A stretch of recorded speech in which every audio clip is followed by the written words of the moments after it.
کرتی ہے وہی تک میرے رب کی رحمت کام کرتی ہے. بڑا نہیں ہے، چھوٹا بڑا نہیں ہے، کم و زیادہ نہیں ہے، ساتھ بالکل شامل رکھے ہیں. بھئی بتا دو نا کہ رب العالمین بڑا ہے، رحمت العالمین کا لفظ چھوٹا ہے. رحمت سرکار کی طرف، رحمت اللہ کی طرف، آگے کے الفاظ میں کوئی فرق بتا دو. وہ بھی رب العالمین، یہ بھی رحمت العالمین. سمجھنے کی بات ہے. کیوں یہ چیز ہے؟ ارے اللہ کے آپ نے کبھی غور کیا کہ اللہ کے نظر میں نام ظاہر بھی ہے، باطن تو ہے. اللہ ہے، اللہ باطن ظاہر بھی ہے نا. اب آدم کو خلیفہ بنا رہا ہے، آدم کو خلیفہ بنا رہا ہے. اب سجدہ اللہ کو تھا، سجدہ اللہ کو ہے، انکار تو نہیں. آدم کو کیوں سجدہ ہے بھائی؟ سمجھنے کی بات. اگر آپ تھوڑا سا اس بات کو سمجھیں گے حرمت رسول صلی اللہ علیہ وسلم سمجھ میں آ جائے گی. بھئی آدم کو کیوں سجدہ؟ مٹی کا پتلا آدم کائنات سب کو جلا دیا. شیطان جو اللہ کے سجدے سے انکار نہیں کیا. کہیں بھی بتا دو اللہ کے سجدے سے انکار نہیں کیا، اس آدم کو خلیفہ کو سجدہ نہیں کیا، ملعون ہو گیا، مردود ہو گیا، درجہ درجہ ہو گیا. کیوں؟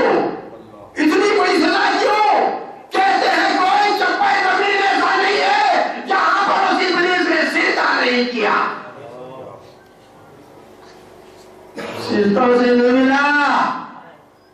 ایک سجدہ تو جسے گراں سمجھتا ہے ہزاروں سجدوں سے دیتا ہے آدمی کو نجات. اب وہ سجدہ کس کو تھا یہ نہیں سمجھے. اس آدم کے پتلے کے اس مادے پہ نور محمد صلی اللہ علیہ وسلم چمک رہا تھا. سمجھنے کی بات ہے.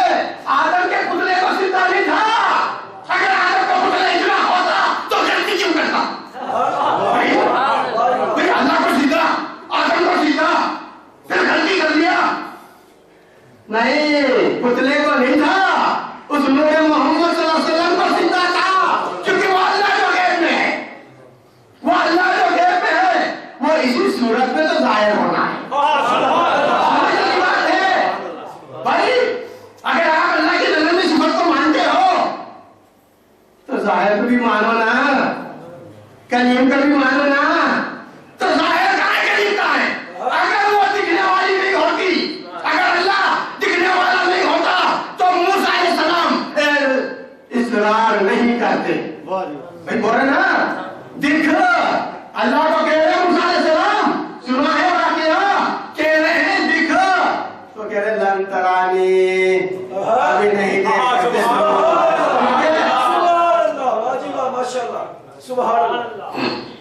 کیونکہ وہ چہرہ بھی دکھنے کا نہیں تھا. ابھی تو وہ بوٹا وہ چلنے تیار اپنے تکمیل مراحل کی طرح چل رہا تھا. سبحان اللہ. وہ تو غیب کا سودا تھا، ظاہر کا نہیں تھا. غیب کے ٹائم پہ وہ ظاہر جیسا ہو جاتا. سبحان اللہ. لن ترانی. اب میرے اور آپ کی حاجت تشریف لاجئے. سبحان اللہ. کیا کہہ رہے ہیں؟ من رانی فقد رہا. جس نے مجھ کو دیکھا اس نے حق کو دیکھا. یعنی غیب میں جو تھا وہ سودا شہادت میں آ گیا. جو غیب میں سودا تھا وہی سودا شہادت میں آ گیا. ارے اللہ کا گھر کہتے ہیں.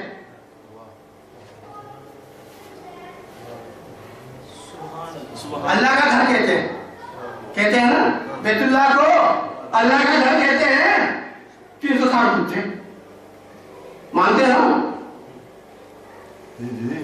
ہے نا. کس نے چھوڑایا؟ اب اسی کو میرے پیر مرشد نے شان میں لکھا ہے. فقیر ہے، فقیری شان کو جانتا ہے. حیو قیوم بنا پڑھتا ہوا جلوہ تیرا. سمجھو حیو قیوم بنا پڑھتا ہوا جلوہ تیرا. ساجدون میں تقلب قیامیں ہوئی. فیض یہ تیرا پڑھتا ہے قیامت جلوہ. تو پردے میں رہا ہے جن نبی تعداد 1,24,000. تو پردے میں رہا آج نبی تعداد عالم جلنے میں نمبر تک 83 سب کا.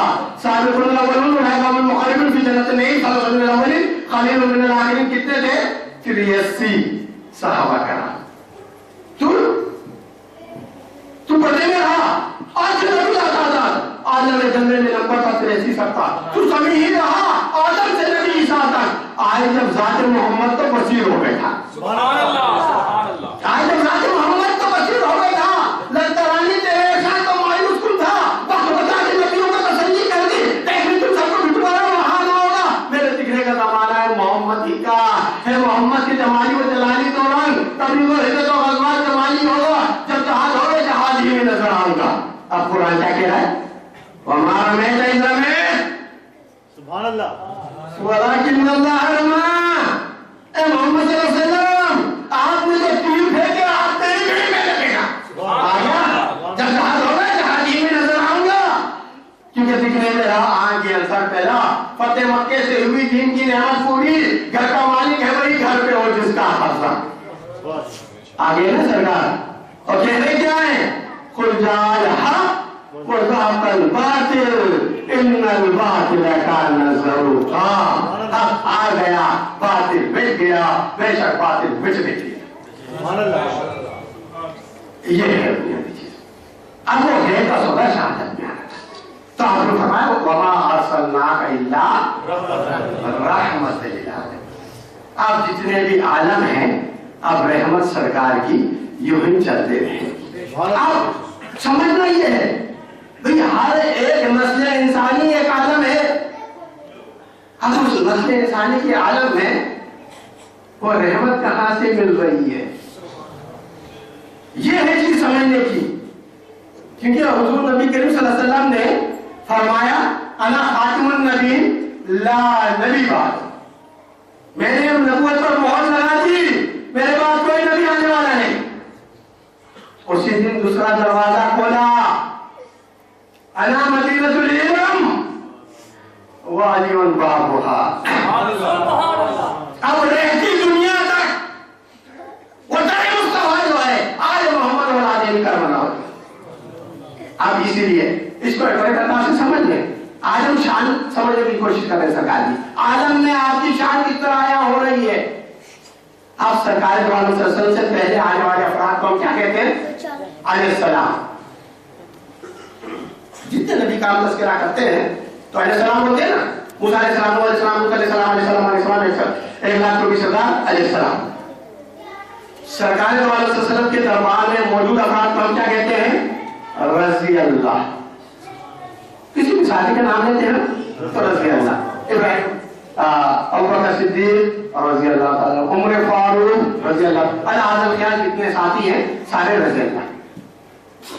لیکن اولیاء اللہ جو تشریف لاتے ہیں ان کو رحمت اللہ علیہ کیوں کہتے ہیں؟ سبحان اللہ. کبھی غور کیا کیا اللہ نے ان پہ سلامتی نہیں دی؟ کیا علیہ السلام نہیں بول سکتے؟ بھئی سلامتی کی بات ہے سلام. کیا اللہ ان سے راضی نہیں ہے؟ رضی اللہ نہیں بول سکتے؟ کیا ناراض ہے کسی ولی سے اللہ؟ تو پھر رحمت اللہ علیہ کیوں کہتے ہیں؟ یہی وہ نکتہ ہے سمجھنے کا کہ عبد القادر جیلانی رحمت اللہ علیہ اپنے دور میں در مصطفیٰ ہیں. معین الدین چشتی رحمت اللہ علیہ اپنے دور میں در مصطفیٰ ہیں. اسی طرح علی حجویری رحمت اللہ علیہ اپنے دور میں در مصطفیٰ ہیں. اسی لیے معین الدین چشتی رحمت اللہ علیہ علی حجویری کے دربار میں بیٹھے کیا کہہ رہے ہیں؟ گنج بخش فیض علم مظہر نور خدا ناقصارہ پیر کامل کامل آرہ. تاجدار ہند تو وہ ہے معین الدین چشتی ہے رحمت اللہ علیہ ہے. لیکن ان کے پاس بیٹھے یہ کیوں کہہ رہے ہیں؟ کیونکہ اس دور میں تو وہ تھا در مصطفیٰ. سبحان اللہ. جس دور میں وہ تھے جب معین الدین چشتی رحمت اللہ علیہ آگے وہ در مصطفیٰ. آج تو اس سے وابستہ ہو گیا وہی کامیاب ہے. اسی لیے سرکار نے فرمایا میری آگ مانند نوح کی کشتی کی ہے جو ساتھ ہو گیا سب